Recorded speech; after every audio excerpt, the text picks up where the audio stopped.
What's going on, everybody? It's Rev, and welcome back to another Dauntless video.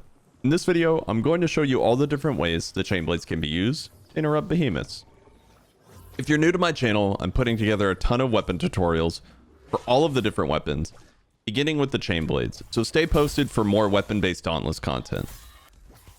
The Chainblades are very simple to use and interrupt with, once you get used to their basic moveset. So if you're a beginner just getting into Dauntless, I highly recommend them for learning the basic concepts of interrupting. The reason the Chainblades are so good at interrupting is their ability to interrupt safely with their dodge attack. With proper spacing, dashing into a behemoth's interruptible attack will result in a safe and reliable interrupt. This will be your primary way to interrupt most behemoths. However, it's not always that cut and dry.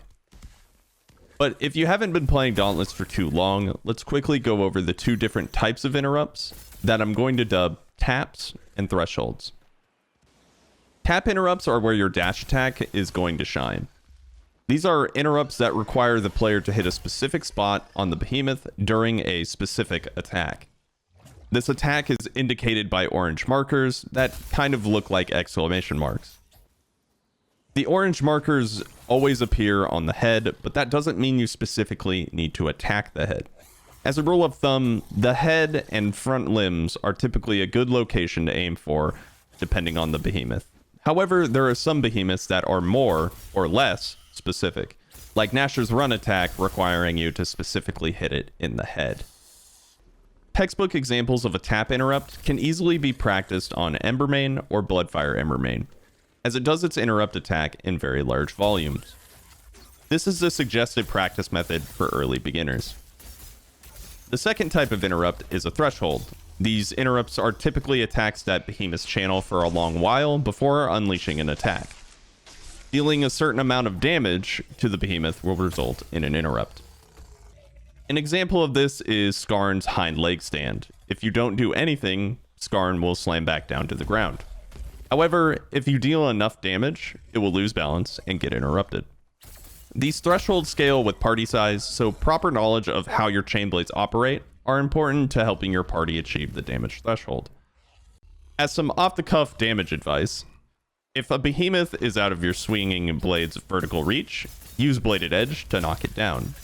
Or, if you need a bunch of burst damage, you can spam swinging blades for big damage, preferably with the Hellion Chainblades. That just about does it for interrupt general knowledge. Let's talk about some more advanced interrupts. This maneuver doesn't really have a proper name, but it's essentially just dodging back and forth.